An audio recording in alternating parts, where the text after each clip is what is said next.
রাসূল কারীম বলছেন, লা তুকসিরুল কালামা বিগাইরি যিকরিল্লাহ فإن كثرة الكلام بغير ذكر الله قسوة للقلب وإن أبعد الناس من الله القلب القاسي। যেই কথার ভেতরে আল্লাহ সুবহানাহু ওয়া তাআলার জিকির নেই, আল্লাহর স্মরণ নেই, যেই কথার মাধ্যমে আল্লাহ সুবহানাহু ওয়া তাআলার আনুগত্য করা হয় না, যেই কথা আপনাকে আমাকে প্রত্যক্ষ পরোক্ষভাবে আল্লাহর সঙ্গে যুক্ত রাখে না, এই কথাগুলো তোমরা বলো না। কারণ ওই কথা যত বেশি বলবে ততই তোমাদের মনগুলো পাষাণ হয়ে যেতে থাকবে। ওই মনের ভেতরে আল্লাহর ভয় থাকবে না, মানুষের প্রতি মহব্বত থাকবে না, মানবতাবোধ থাকবে না, মনগুলো নিষ্ঠুর হয়ে যাবে, মনগুলো ঈমান শূন্য হয়ে যেতে থাকবে। কারণ আল্লাহর থেকে ওই ব্যক্তি সবচেয়ে দূরে চলে যায় যেই ব্যক্তির মন পাষাণ হয়ে যায়, যেই ব্যক্তির মন পাথরের মতো শক্ত হয়ে যায়, ওই ব্যক্তি আল্লাহ সুবহানাহু ওয়া তাআলা থেকে অনেক দূরে চলে যায়। অতএব আল্লাহর কাছে যদি আসতে চাও, আল্লাহর সাথে যদি থাকতে চাও, তাহলে ওই সব কথা বর্জন করো যেই কথাগুলোর মধ্যে আল্লাহ সুবহানাহু ওয়া তাআলার জিকির নেই, স্মরণ নেই।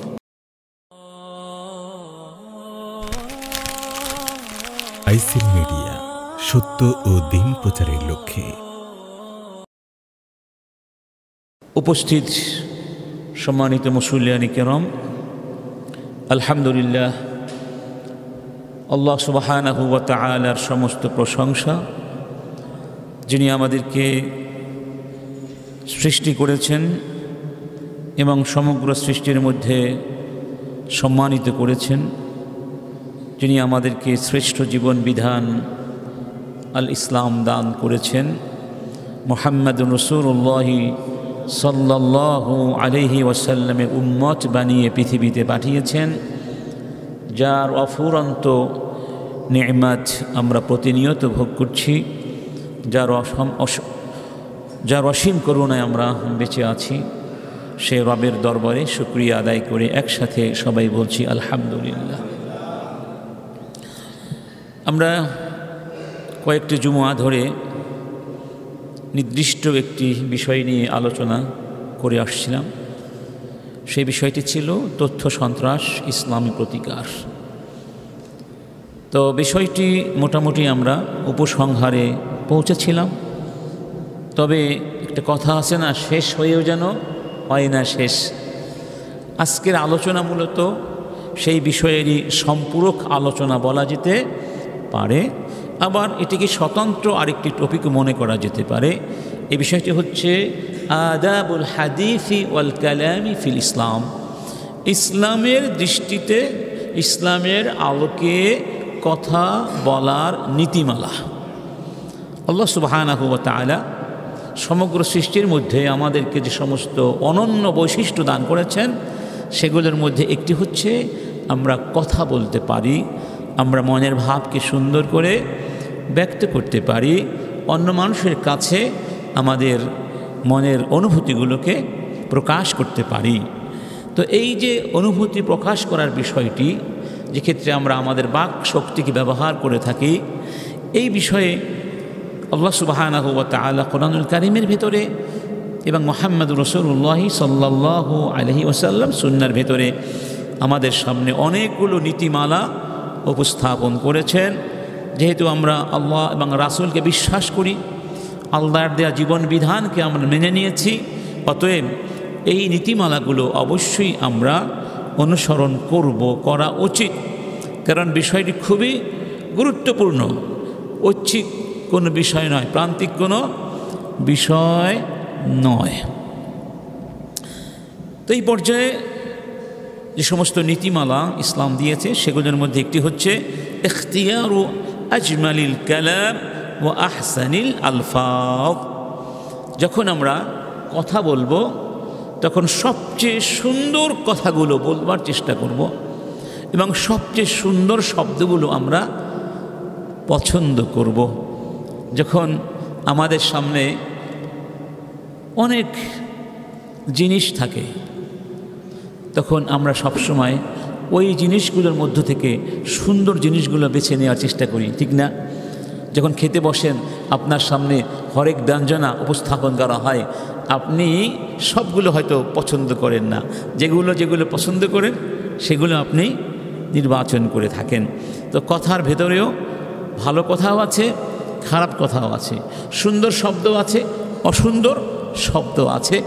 আমাদের দায়িত্ব হচ্ছে আমরা সৌন্দর্যকে পছন্দ করব। রব্বুল আলামিন জান্নাতি মানুষদের, ইমানদার ব্যক্তিদের যে সমস্ত পরিচয় দিয়েছেন, তার মধ্যে একটি পরিচয় হচ্ছে ওয়াহুদু ইলা তাইয়্যিবি মিনাল কওল, যে তাদেরকে সুন্দর কথা বলার তৌফিক দেওয়া হয়েছে। ওয়াহুদু, তাদেরকে হিদায়াত দেওয়া হয়েছে ইলা তাইয়্যিবি মিনাল কওল, কথার মধ্য থেকে যেগুলো সবচেয়ে উত্তম কথা, সেই কথাগুলো বলার তৌফিক, হিদায়াত তাদেরকে দেয়া হয়েছে।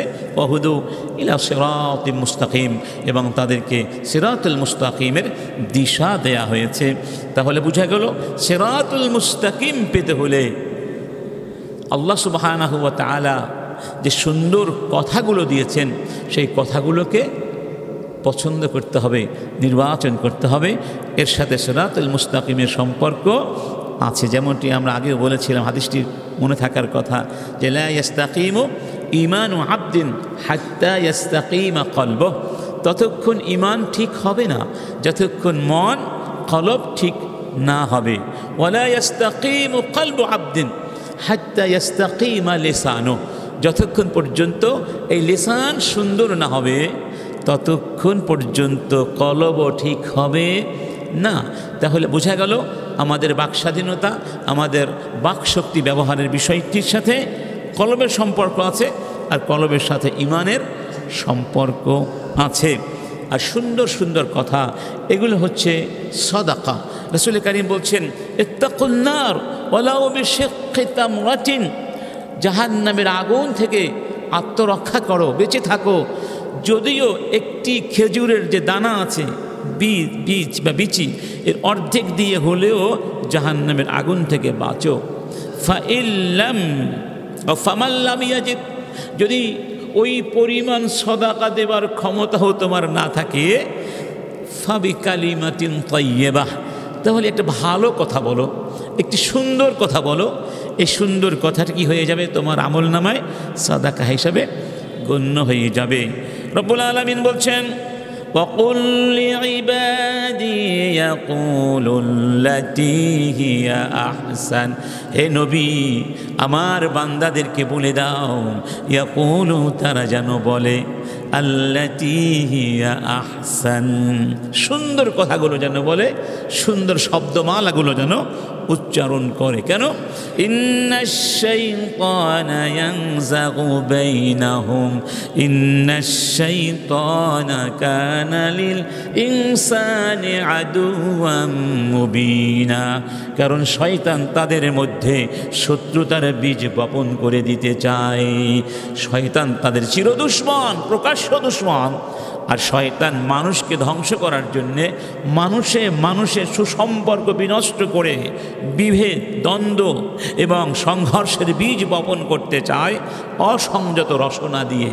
যদি মানুষের কথাগুলো সুন্দর না হয়, তাহলে অনিবার্যভাবে মানুষের সম্পর্ক নষ্ট হয়ে যাবে।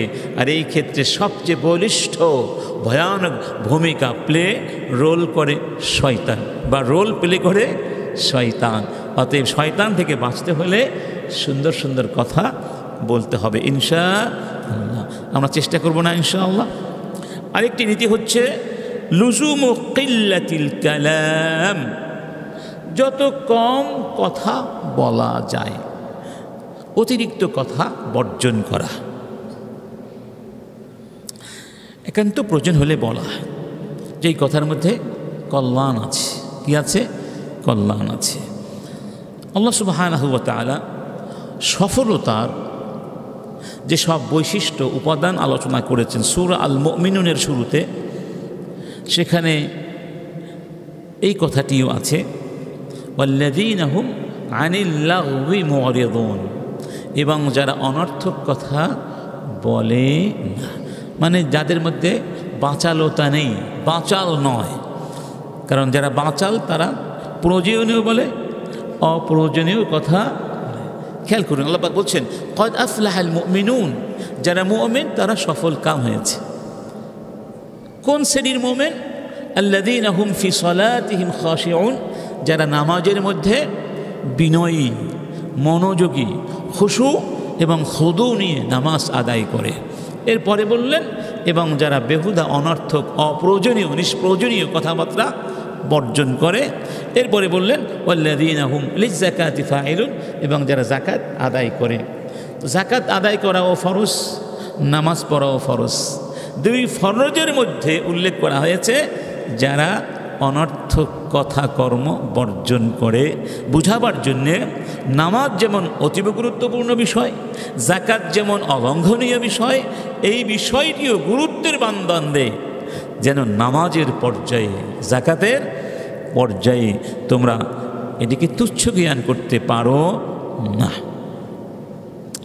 রাসূল কারীম বলছেন লা তুকসিরুল কালাম বিগাইরি যিকরিল্লাহ فإن كثرة الكلام بغير ذكر الله قسوة للقلب وإن أبعد الناس من الله القلب القاسي।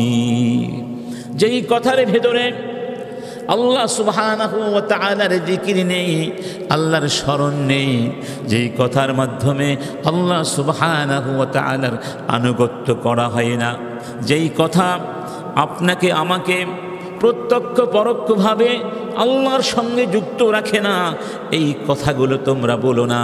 কারণ ওই কথা যত বেশি বলবে ততই তোমাদের মনগুলো পাষাণ হয়ে যেতে থাকবে। ওই মনের ভেতরে আল্লাহর ভয় থাকবে না, মানুষের প্রতি মহব্বত থাকবে না, মানবতাবোধ থাকবে না, মনগুলো নিষ্ঠুর হয়ে যাবে, মনগুলো ঈমান শূন্য হয়ে যেতে থাকবে। কারণ আল্লাহর থেকে ওই ব্যক্তি সবচেয়ে দূরে চলে যায় যেই ব্যক্তির মন পাষাণ হয়ে যায়, যেই ব্যক্তির মন পাথরের মতো শক্ত হয়ে যায়, ওই ব্যক্তি আল্লাহ সুবহানাহু ওয়া তাআলা থেকে অনেক দূরে চলে যায়। অতএব আল্লাহর কাছে যদি আসতে চাও, আল্লাহর সাথে যদি থাকতে চাও, তাহলে ওই সব কথা বর্জন করো যেই কথাগুলোর মধ্যে আল্লাহ সুবহানাহু ওয়া তাআলার জিকির নেই, স্মরণ নেই।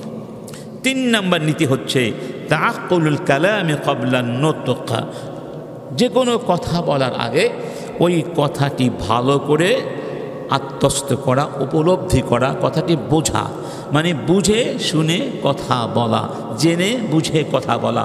হঠাৎ করে অনর্থক বেহুদা হঠাৎ করে একটা কথা বলে ফেললাম, এরকম আছে না?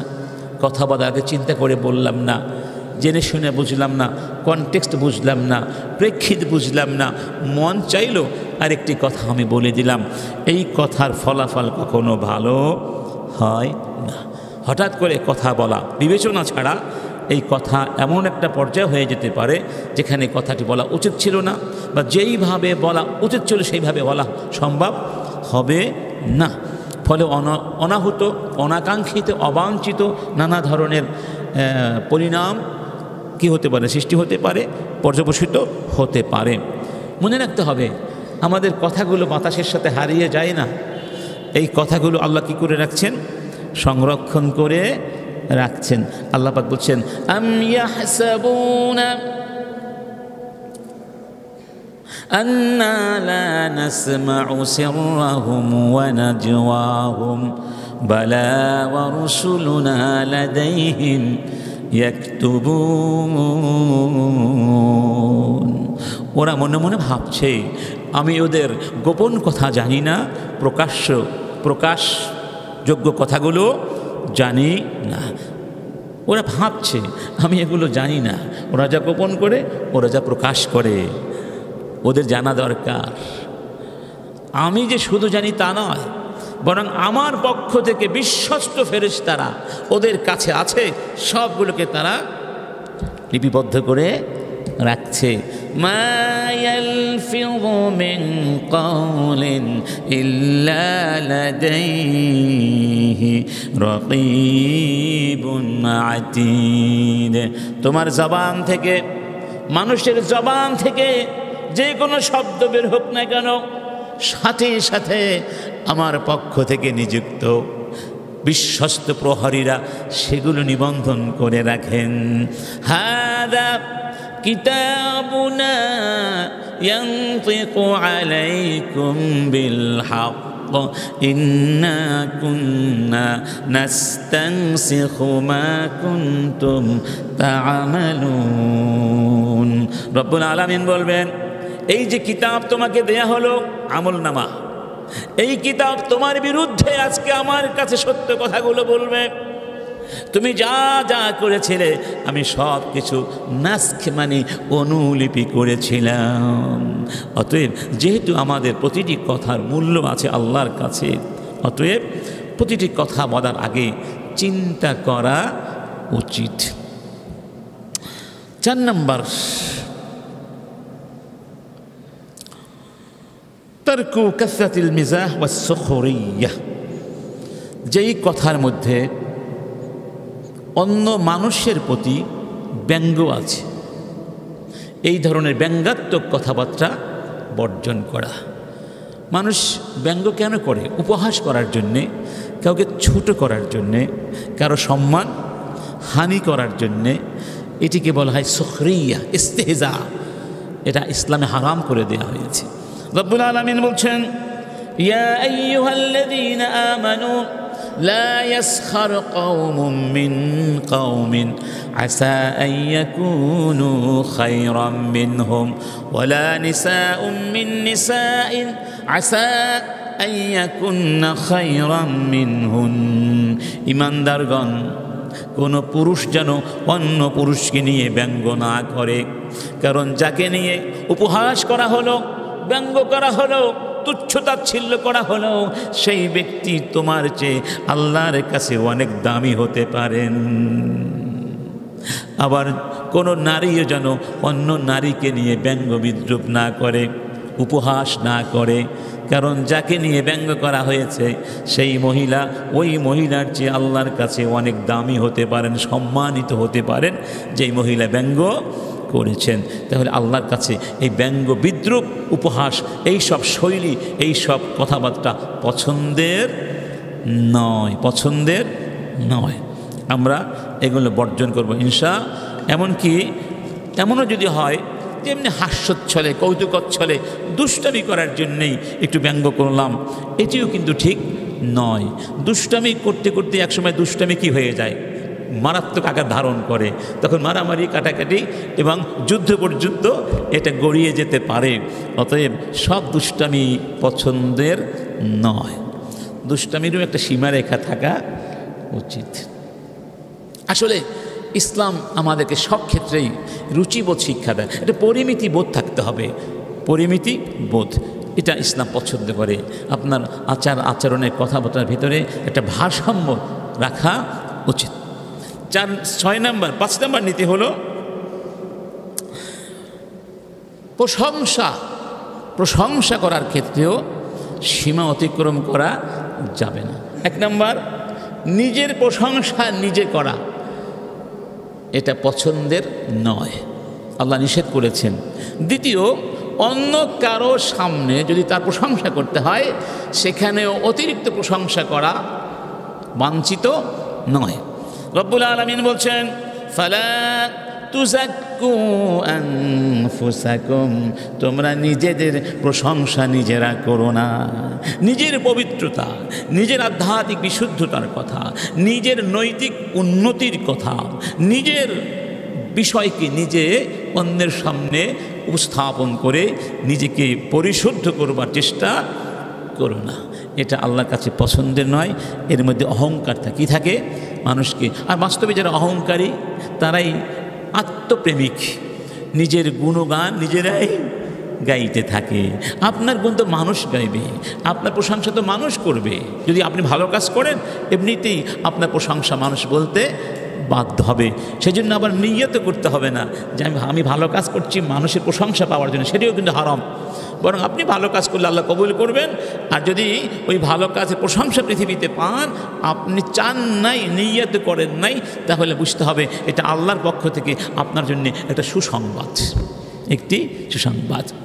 এক হাদিসে পাওয়া যায়, আসনা রাজুলুন আলা রাজুলিন ইনদান নবী সাল্লাল্লাহু আলাইহি ওয়াসাল্লাম ফাকালা ওয়াইলাক কাতা'তা উনুকা আখিকা সালাসান। এক ব্যক্তি রাসূলের সামনে বসে আরেক ব্যক্তির প্রশংসা করছিলেন, খুব বেশি প্রশংসা করে ফেলেছিলেন। রাসূল কারীম বললেন, তুমি তো তোমার সাথীর গর্দান কেটে দিলে। 3 বার বলেছেন, মানে তুমি তার সামনে বসে এই সব প্রশংসামূলক স্তুতিমূলক কথাবার্তা বলার কারণে তুমি যেন তাকে ধ্বংস করে দিলে, তুমি যেন তাকে হত্যা করলে। কারণ গর্দান আলাদা করলে মানুষটি তো আর বাঁচে না। মানে এটা ভয়ানক একটা বিষয়। একটা মানুষকে হত্যা করা যেমন, এটিও যেন তার মতো একটা ভয়ানক কাজ। এরপরে বললেন, মান কানা মাদাহান লা মাহালা, যদি কোনো মানুষের প্রশংসা একান্ত করতেই হয়, ফালইয়াকুল, তাহলে সে যেন এভাবে বলে, আহসাবু ফুলানান আল্লাহু হাসিবু, আমি তার ব্যাপারে এরকম ধারণা পোষণ করছি, এরকম সে হতে পারে, এটা আমার ধারণা। আর মূল অবস্থাটা কি জানেন? আল্লাহ জানেন। ওয়ালা উযাক্কি আলাল্লাহি আহাদান, আমি আল্লাহর উপরে কাউকে প্রশংসা বা কারো বিশুদ্ধতার কথা ঘোষণা করছি না। মানে সবচেয়ে বেশি কি জানেন? আল্লাহ জানেন, তিনি শ্রেষ্ঠ। যদি তার মধ্যে এরকম গুণ থাকে, তার জানা থাকে, এভাবে সে বলবে। আচ্ছা, আমাদের গ্রামে ভাষায় বলে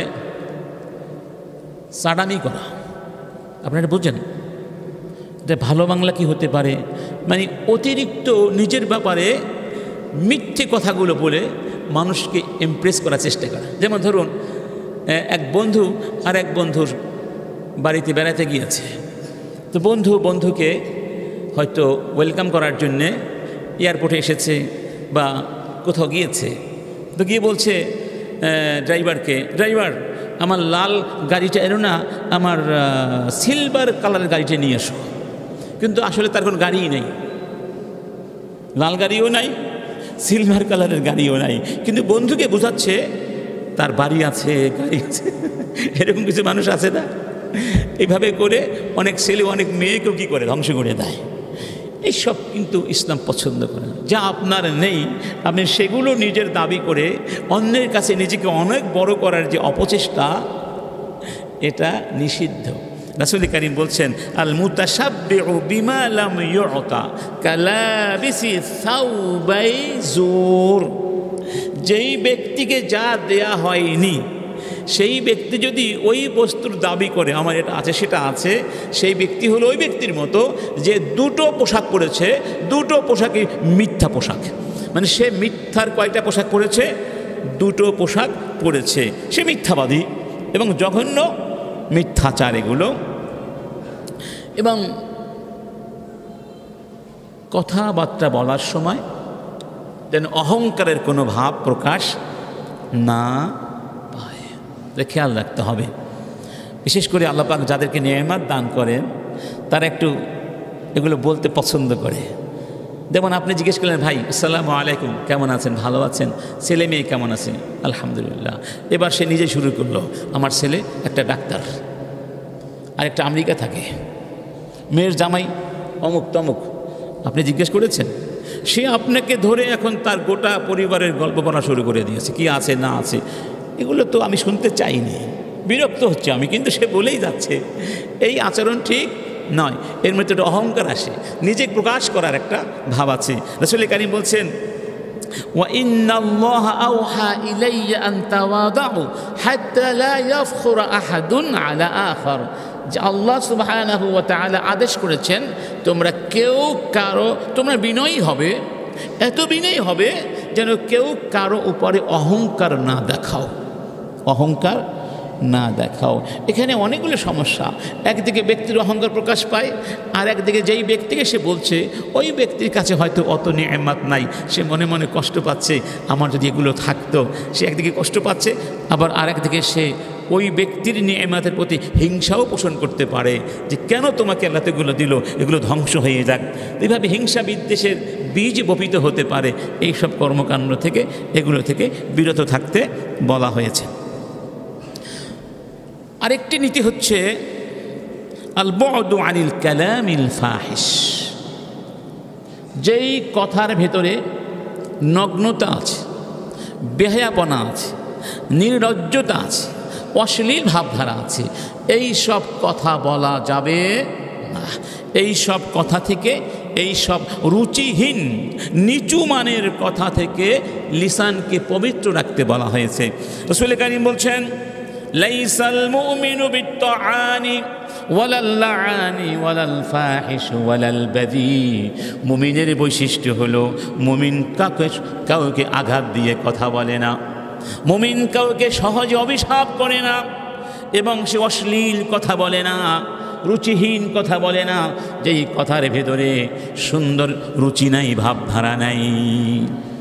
এই যে আমাদের দেশে যত গান আছে, গান, ইসলামিক গান ছাড়া এই সব গানের কথাগুলোর মধ্যে 90% কথা কি অত্যন্ত নিচু মানের কথা, রুচিহীন কথা, এবং বিনোদনের নামে যত কথাবার্তা আছে এখানেও দেখবেন রুচিহীন কথা। মানুষের ভেতরে যে পাশবিক ক্ষুধা আছে, যে যৌন চাহিদা আছে, তার এই যৌন ক্ষুধাকে উস্কানি দিয়ে, যৌন ক্ষুধাটাকে উদ্রেক করে কিছু মানুষ ব্যবসা করতে চায়। এরা হলো আসলে ব্যবসায়ী, তাদের দরকার ব্যবসা। মানুষের নৈতিক উন্নয়ন বা সমাজের নৈতিক উন্নয়নে তাদের কোনো ভূমিকা নাই, তাদের দরকার কি ব্যবসা। যেমন ধরুন, যারা মদের ব্যবসা করে তারা কি মানুষের কল্যাণের কথা ভাবে? তারা চিন্তা করে মদের ব্যবসায় লাভ বেশি আর চালের ব্যবসায় লাভ কম। হালাল বৈধ পণ্যের ব্যবসায় লাভ কম আর অবৈধ পণ্যের ব্যবসায় লাভ বেশি। তাহলে অবৈধ পণ্যের ব্যবসা করলে আমি খুব তাড়াতাড়ি কি ধনী হয়ে যেতে পারবো। তার মধ্যে যে লালসা কাজ করছে, বস্তু জাগতিক চাকচিক্যের লালসা, এই লালসা তাকে অমানুষ বানিয়ে দিয়েছে। তাহলে বোঝা গেল, যারা অশ্লীল ভাষায় কথা বলে, রুচিহীন ভাষা ব্যবহার করে, নিচু মানের কদর্য অশ্রাব্য ভাষায় কথা বলে, তাদের মধ্যে মনুষ্যত্ববোধের অভাব আছে, ইমানের অভাব আছে। তারা মানুষের কল্যাণ কামনা করে না, এবং রাসূল বলেছেন এটা মুমিনের পরিচয় হতে পারে না। রাসূল কারীম সাল্লাল্লাহু আলাইহি ওয়াসাল্লামের এত লক্ষ লক্ষ হাদিস, একটি হাদিসের ভেতরে একটি শব্দকে দেখাতে পারবেন যে এই শব্দের মধ্যে কোনো অশ্লীল ভাবধারা আছে? বলুন তো।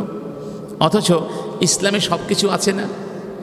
ইসলামে তো আমাদের জীবনে সব কিছুই আছে, তাহলে আমাদের জীবনের এই দিকটিও তো সেখানে আছে, আছে না? নারী পুরুষের মধ্যকার সম্পর্ক, পারিবারিক দাম্পত্য জীবনের একান্ত সম্পর্ক, এগুলো তো এখানে আছে। কিন্তু এই জিনিসগুলোকে, এই বাস্তবতাগুলোকে, জীবনের এই একান্ত দাবি চাহিদা বিষয়গুলোকে রাসূল অ্যাড্রেস করেছেন। তবে সেই সব জায়গায় কোনো অনাকাঙ্ক্ষিত শব্দ পাবেন না, সেই শব্দমালাগুলোর মধ্যে উন্নত রুচিবোধ পাবেন। এই জন্য হাদিসের বিশুদ্ধতা যাচাই করার ক্ষেত্রে এটিও একটা নীতি যে হাদিসের শব্দের মধ্যে কোনো অশ্লীল ভাবধারা আছে কিনা। যদি অশ্লীল ভাবধারা থাকে তাহলে প্রথম দৃষ্টিতেই বুঝতে হবে এটি রাসূলের হাদিস হতে পারে না, পারে। অতএব আমাদের নবী যেহেতু কোনো অশ্লীল ভাষায় কথা বলেন নাই, আমরাও অশ্লীল ভাষায় কথা বলবো। আমরা আলোচনা করছিলাম আমাদের বাক ব্যবহারের নীতিমালা, মানুষদের সাথে ভাবের বিনিময় করার ক্ষেত্রে আমাদের কিছু আদব শিষ্টাচারিতা মেনে চলতেই হবে। সেই পর্যায়ের আরেকটি শিষ্টাচারিতা হচ্ছে ঝগড়া বিবাদ বর্জন করা, এড়িয়ে চলা। মাঝে মধ্যে বিভিন্ন কারণে মানুষে ঝগড়া হতে পারে না? কেউ আপনার গায়ে পড়ে ঝগড়া করতে আসলো, যারা সত্যিকার মুমিন তারা এই ক্ষেত্রেও এড়িয়ে যায়, ঝগড়াকে এড়িয়ে চলে।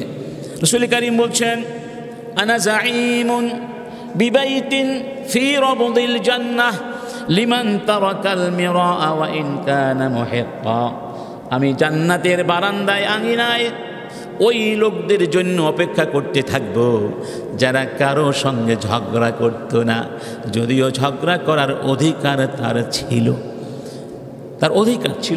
কারণ তার বিরুদ্ধে ঝগড়া চাপিয়ে দেওয়া হয়েছিল, কিন্তু তারপরেও সে ঝগড়া করে না। সূরা আল ফুরকানের ভেতরে আল্লাহ সুবহানাহু ওয়া তাআলা জান্নাতীদের অনেকগুলো পরিচয় তুলে ধরেছেন। প্রথম কথাটি কি? ওয়া ইবাদুর রহমানিল্লাযীনা ইয়ামশুনা আলাল আরদি হাওনা ওয়া ইযা খাতাবাহুমুল জাহিলুনা ক্বালু সালামা। তারাই হলো আমার আসল বান্দা, যারা বিনয়ের সাথে পৃথিবীর বুকে পথ চলে, এবং কেউ যদি অশান্তি সৃষ্টি করতে চায়, গালি দেয়, অপমান করতে আসে, তখন সে বলে কি সালামা, মানে আসসালামু আলাইকুম বলে চলে যায়। অথবা সে বলে ভাই আমি ঝগড়া করতে পছন্দ করি না, আসসালামু আলাইকুম, মানে তার আচরণটা হয় শান্তিপ্রিয়, সে শান্তির পক্ষে থাকে, অশান্তির আগুন জ্বালাতে দেয়। তাহলে আমরা অশান্তি যেখানে সৃষ্টি হবে সেখানে গিয়ে শান্তির পয়গাম পৌঁছিয়ে দিব। অশান্তির আগুন দাবানল যদি আপনি বন্ধ করে দিতে পারেন, তাহলে আপনি আল্লাহর নির্দিষ্ট একান্ত প্রিয় বান্দাদের অন্তর্ভুক্ত হয়ে যেতে পারবেন। সুবহানাল্লাহ।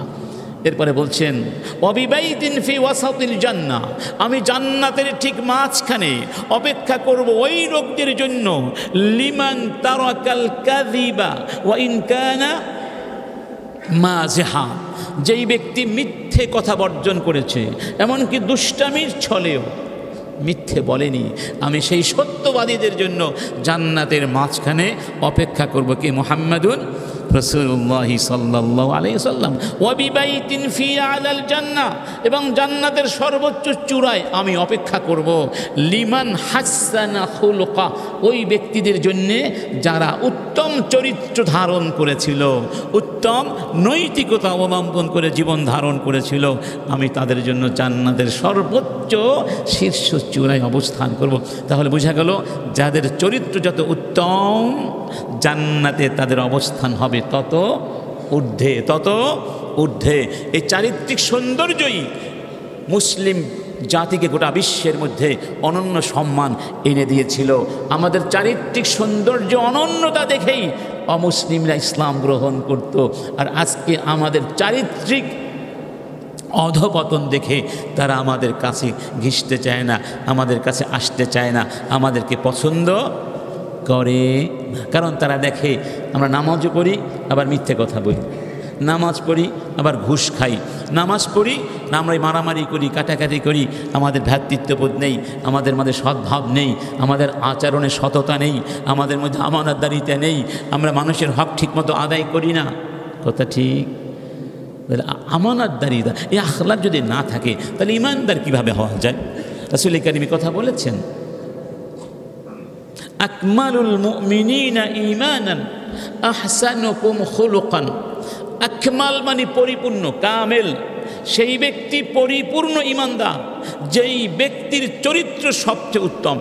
তার মানে চরিত্র আর ঈমান একটি আরেকটির জন্য অনিবার্য, প্রিরিকুইজিট। চরিত্র আছে, ঈমান আছে, ঈমান আছে, চরিত্র আছে। তো আমাদের চরিত্র নাই, ঈমান কিভাবে থাকে? অতএব আজকে থেকে আমরা আবার সিদ্ধান্ত নেব ইনশাআল্লাহ উত্তম আখলাক সম্পন্ন হওয়ার চেষ্টা করব। তাহলে রাসূলের সান্নিধ্য পাবো জান্নাতের ভেতরে, শাফাআতও পাবো ইনশাআল্লাহ, নাজাতও পাবো অন্ততপক্ষে আমরা কারো হক নষ্ট করব না। আরেকটি নীতি হলো কথার মধ্যে যেন নমনীয়তা থাকে, কোমলতা থাকে, দরদ থাকে। কর্কশতা, রূঢ়তা এগুলো বর্জন করতে হবে।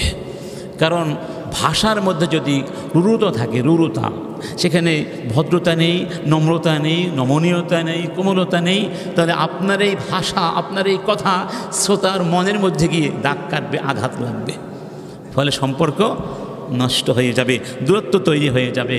আর যেই কথার মধ্যে নম্রতা আছে, মায়া আছে, দরদ আছে, দেখবেন সেই কথা মানুষকে জাদুর মতো আকৃষ্ট করতে থাকে। সুবহানাল্লাহ। লোকমান হাকিম নামে একজন ব্যক্তি ছিলেন। একদিন তিনি কথা বলছিলেন, ওই জায়গা দিয়ে আরেকজন ব্যক্তি যাচ্ছিলেন। তিনি লক্ষ্য করলেন যে এখানে অনেক মানুষের সমাবেশ, লোকে লোকারণ্য। কি ব্যাপার? কাছে গিয়ে দেখেন এই বিশাল সমাবেশের মধ্যে একজন মধ্যমণি আছে, তিনি কথা বলছেন আর বাকিরা তার কথাগুলোকে লুফে নিচ্ছে। মৌমাছির মৌচাক থেকে মধু আহরণ করার জন্য যেমন আমরা উন্মুখ হয়ে থাকি, ঠিক ওই শ্রোতারা এই ব্যক্তির মুখ নিঃসৃত কথাগুলো গ্রহণ করার জন্যে গভীর আগ্রহ নিয়ে বসে আছে, যেন মুক্তার দানা তার জবান থেকে বের হচ্ছে। এত সুন্দর সুন্দর কথা বলছেন। কাছে গিয়ে দেখলেন সেই ব্যক্তি তো আর কেউ নন, তিনি লোকমান হাকিম। গিয়ে কানে কানে গিয়ে বললেন, বন্ধু আমাকে চিনতে পেরেছ? আমি তোমার সেই রাখাল বন্ধু। কারণ তিনি একসময় দাস ছিলেন, রাখালিপনা করতেন। আমি তোমার সেই রাখাল, আমাকে চিনতে পেরেছ? তখন তিনি বললেন, কেন চিনব না, অবশ্যই তোমাকে চিনতে পেরেছি। তখন বন্ধুকে বললেন, সত্যি করে বলো এই সম্মান তুমি কি করে পেয়েছ? তুমিও রাখাল ছিলে, আমিও রাখাল ছিলাম, কিন্তু তোমার যে সম্মান আমি দেখছি তো অকল্পনীয়। তখন লোকমান তাকে বলেছিলেন, ভাই আমি কিছু কাজ করি, এই কাজগুলো তুমিও যদি করো তুমিও এই সম্মানের অধিকারী হতে পারবে। কি বলো? তখন অনেকগুলো কাজের কথা বলেছিলেন। সেই কাজগুলোর মধ্যে এই কথাটিও ছিল, আমি সত্য কথা বলি এবং অনর্থক কোনো কথা বলি না, আমি ওয়াদা করে ওয়াদা পালন করি। এরকম বেশ কিছু কথা বলেছিলেন, তার মধ্যে এই কথাটিও ছিল। তার মানে হচ্ছে তার কথাগুলো ছিল সাজানো, গোছানো, প্রয়োজনীয় এবং সেই কথার মধ্যে দরদ ছিল, মায়া ছিল। একটা মানুষ কথা বললেই তো বোঝা যায় তার কথার মধ্যে দরদ আছে কিনা, বোঝা যায় না? নাকি কর্কশতা, নাকি সে যেন কথা বলছে না, যেন ছুরি ধরে ছুঁড়ে মারছে, যেন ছুরি ধরে ছুঁড়ে মারছে। আচ্ছা, রাসূল কারীম বলছেন আল মুসলিমু, এই হাদিসটি সবার অবশ্যই মুখস্থ থাকার কথা। বলুন না, আল মুসলিমু মান সালিমাল মুসলিমুনা মিন লিসানিহি ওয়া ইয়াদিহি। সেই ব্যক্তি হলো সত্যিকার মুসলিম, যেই ব্যক্তির লিসান থেকে, হাত পা থেকে আরেকজন মুসলিম নিরাপদে থাকে, সেই ব্যক্তি হলো সত্যিকার মুসলিম। আরেকটি নীতি হলো কথা বলার মানুষের সাথে আত্তাবাসসুম, হাস্যোজ্জ্বল চেহারায় কথা বলার চেষ্টা করা। কথার মধ্যে কি থাকবে? একটা হাস্যোজ্জ্বল চেহারা থাকবে। কেন? কানা রাসূলুল্লাহি সাল্লাল্লাহু আলাইহি ওয়াসাল্লাম লা ইউহাদ্দিসু হাদিসান ইল্লা তাবাসসাম। রাসূল যখন কথা বলতেন তখন তিনি হাস্যোজ্জ্বল বদনে কথা বলতেন। তার কথার ভেতর থেকে যেমন মুক্তা ছড়াতো, তার হাসির ভেতর থেকেও মুক্তা ছড়াতো। হাস্যোজ্জ্বল বদনে কথা বললে শ্রোতার মনটা উদার হয়ে যাবে, তার বুকটা প্রশস্ত হয়ে যাবে, আপনার কথাগুলো সেখানে খুব তাড়াতাড়ি গ্রহণযোগ্যতা পাবে। কথা ঠিক না? আমি প্রায় বলে থাকি যে একজন মানুষের ঘরে তার একান্ত জীবনে ঢুকতে হলে অনেক অনুমতি লাগে। অনুমতি ছাড়া ঢোকা জায়েজ, আর অনুমতি পাওয়া সবসময় সম্ভব নয়। কিন্তু এমন একটি কাজ আছে যেই কাজটি করলে কোনো অনুমতি লাগবে না, টাকা লাগবে না, পয়সা লাগবে না, কোনো তদবিরও লাগবে না, বরং আপনি খুব সহজে ওই ব্যক্তির মনের মধ্যে ঢুকতে পারবেন। সেটি হলো একটা নিষ্পাপ হাসি। নিষ্পাপ হাসি, তারপর তাবাসসুম, বাসমা। এজন্যই বলা হয়েছে বাসমাতুকা ফি ওয়াজহি আখিকা সাদাকা। তুমি যদি তোমার ভাইকে দেখে একটি সুন্দর নিষ্পাপ হাসি দাও, এটি তোমার আমলনামায় সাদাকা হয়ে যাবে। সুবহানাল্লাহ। আরেকটি নীতি হচ্ছে অন্য মানুষের গোপন কথা প্রকাশ না করা।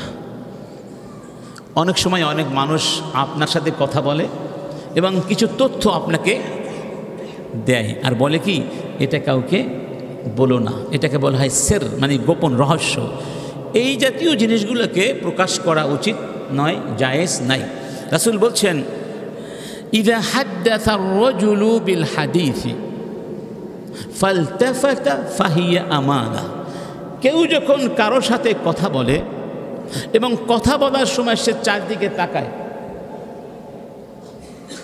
তাহলে বুঝে নাও সেই কথাটি আমানত। সে পছন্দ করছে না এই কথাটি কেউ শুনুক, কেউ জানুক। আসলে মানুষের স্বভাবটা হলো কোনো কিছু পেলেই অন্যের কাছে পৌঁছিয়ে দিতে চায়। এই জন্য ইসলাম সাবধান করেছে এইরকম গোপন জিনিস, গোপন কথা, গোপন তথ্য প্রচার করো না। অন্য হাদিসে বলা হয়েছে, ইন্না শাররান নাসি মানজিলাতান ইনদাল্লাহি ইয়াউমাল কিয়ামা আর-রাজুলু ইউফদি ইলা ইমরাআহ ওয়া তুফদি ইলাইহি সুম্মা ইয়ানশুরু সিররাহা। আল্লাহর কাছে কিয়ামতের দিন সেই ব্যক্তি সবচেয়ে নিকৃষ্ট হিসাবে গণ্য হবে যেই ব্যক্তি কোনো নারীর সঙ্গে এবং যেই নারী তার সঙ্গে মেলামেশা করেছে, এরপরে তার গোপন কথাগুলো প্রকাশ করেছে।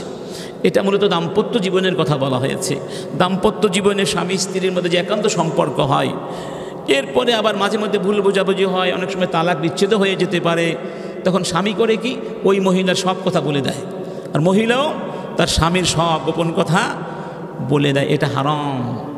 একান্ত যদি প্রয়োজন হয় আইনের সামনে গিয়ে কিছু বলার, কিন্তু ওই স্বামীকে বা স্ত্রীকে মানুষের কাছে ছোট করে দেওয়ার জন্য যা বলা হয় এগুলো হারাম।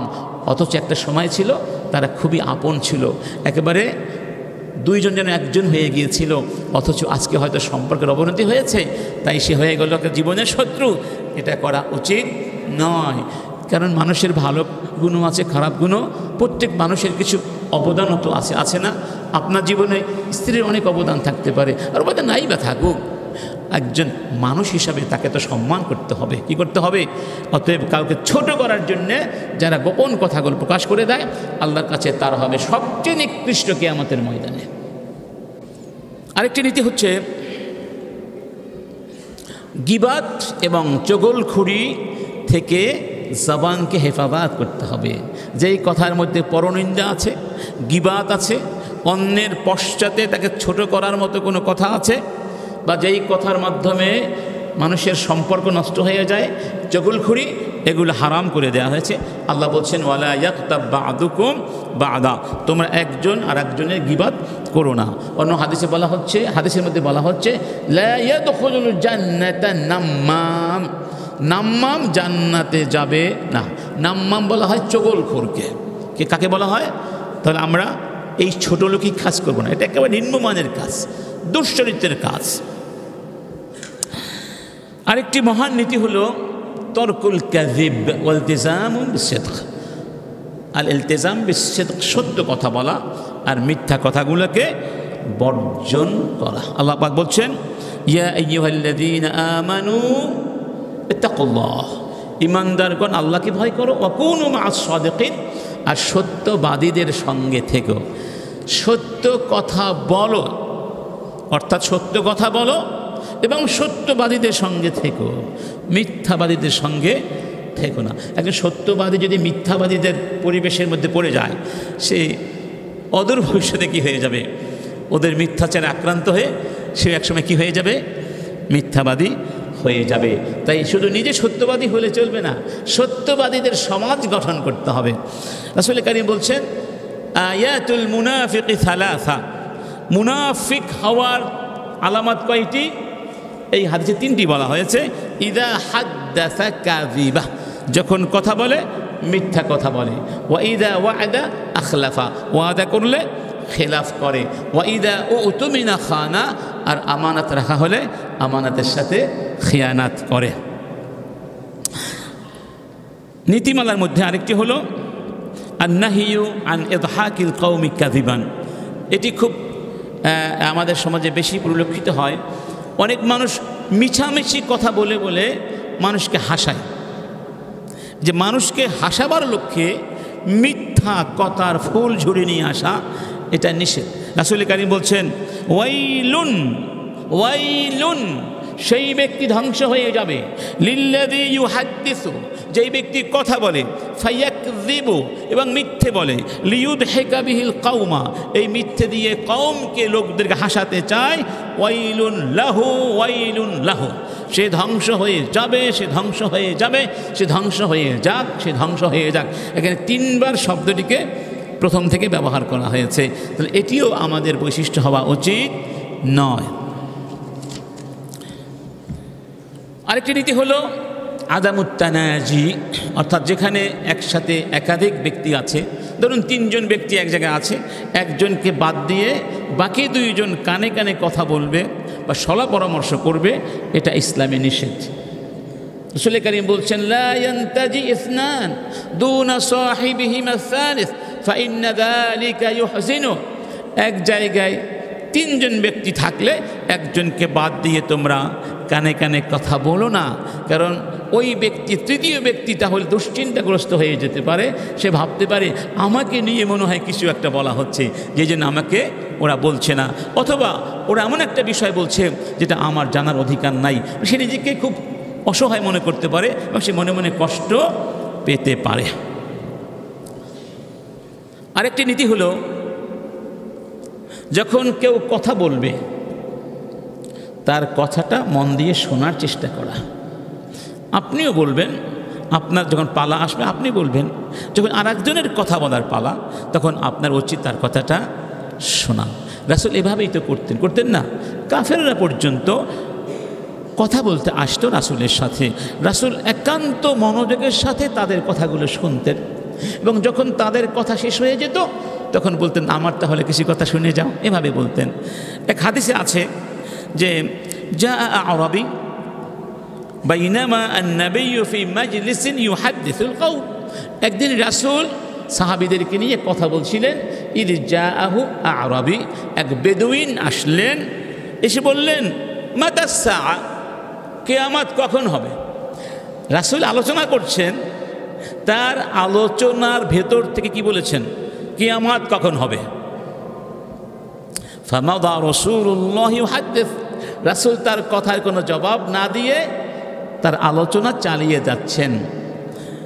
এখন ওখানে যারা ছিলেন তারা বলাবলি করতে লাগলেন, কেউ কেউ বললেন, সামিআ মা ক্বাল, এই লোকটির কথা রাসূল শুনেছেন, ওয়া কারিহা মা ক্বাল, তবে তার কথাটি রাসূলের পছন্দ হয়নি, সেই কারণে জবাব দেননি। আবার কেউ কেউ বললেন যে বাল লাম ইয়াসমা, মনে হয় রাসূল শুনেননি। যখন রাসূল তার নির্দিষ্ট টপিক আলোচনা করে শেষ করলেন তখন বললেন, আইনা সাইল, প্রশ্নকর্তা কোথায়? সেই ব্যক্তি বললেন, হা আনাদা, আমি প্রশ্ন করেছি। রাসূল তখন বললেন, ইদা দুইয়াতিল আমানাহ ফান্তাযিরিস সাআহ, তোমার প্রশ্নের জবাব হলো যখন দেখবে অযোগ্য লোকদের হাতে দায়িত্বভার তুলে দেয়া হচ্ছে, অযোগ্য লোকদের হাতে নেতৃত্ব তুলে দেওয়া হচ্ছে, তখন কিয়ামতের জন্য অপেক্ষা করতে থাকো। লোকটি বললেন রাসূল কারীম বললেন, ইদা দুইয়াতিল আমানা, যখন আমানাতের সাথে খেয়ানাত করা হবে, আমানাতকে ধ্বংস করে দেওয়া হবে, তখন কিয়ামতের জন্য অপেক্ষা করতে থাকো। তখন সাহাবী বললেন, ফামা ইদাআতুহা, আমানাতকে কিভাবে ধ্বংস করা হবে? তখন তিনি বললেন, ইদা উসিদাল আমরু ইলা গায়রি আহলিহি ফান্তাযিরিস সাআহ, অযোগ্য লোককে যখন দায়িত্ব দেওয়া হবে তখন আমানাতের খেয়ানাত হবে, তখন তোমরা কিয়ামতের জন্য অপেক্ষা করতে থাকো। এই জন্য যে কোনো দায়িত্বে কাউকে নিয়োগ করার আগে তার যোগ্যতা অবশ্যই পরীক্ষা করা উচিত। যেমন ধরুন, রাসূল যখন মুআদ ইবনে জাবালকে বিচারক বানিয়ে, গভর্নর বানিয়ে, শাসক বানিয়ে ইয়ামানে পাঠিয়েছিলেন, তার আগে তার যোগ্যতা পরীক্ষা করেছিলেন। বললেন, বিমা তাহকুম, মুআদ তুমি কি দিয়ে শাসন করবে? বললেন, বিকিতাবিল্লাহ, আল্লাহ সুবহানাহু ওয়া তাআলার কোরআন দিয়ে শাসন করব। জিজ্ঞেস করলেন, ফাইল্লাম তাজিদ, যদি এমন কোনো সমস্যা ফেস করো যেটি কোরআনের মধ্যে সরাসরি পাওয়া যাচ্ছে না, কি করবে? বললেন, ফাবি সুন্নাতি রাসূলিল্লাহি সাল্লাল্লাহু আলাইহি ওয়াসাল্লাম, তখন রাসূলের সুন্নাহর শরণাপন্ন হব। বললেন, ফাইল্লাম তাজিদ, যদি সুন্নাহর মধ্যেও না পাও কি করবে?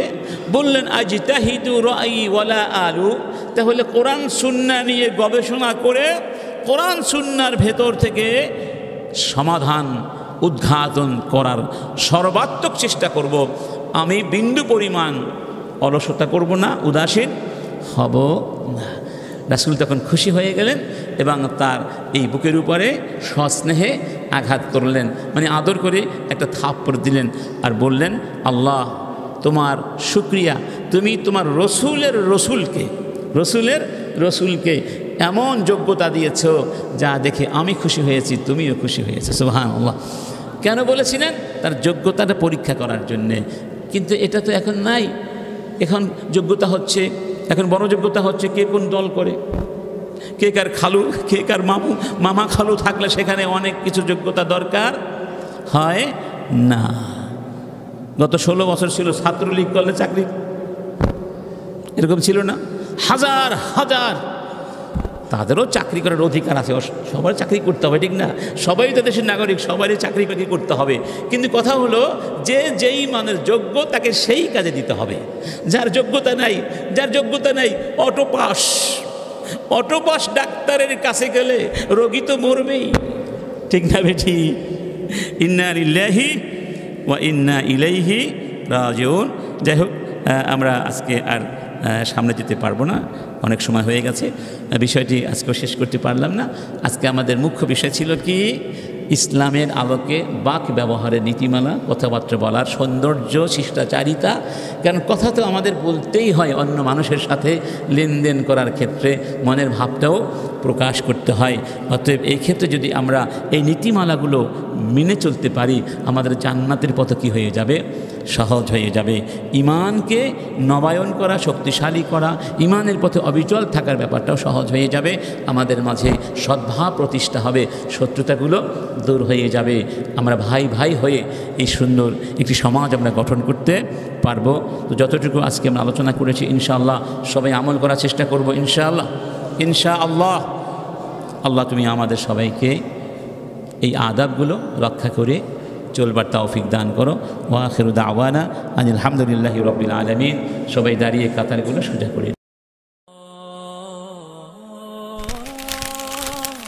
আইসিল মিডিয়া, সত্য ও দিন প্রচারের লক্ষ্যে।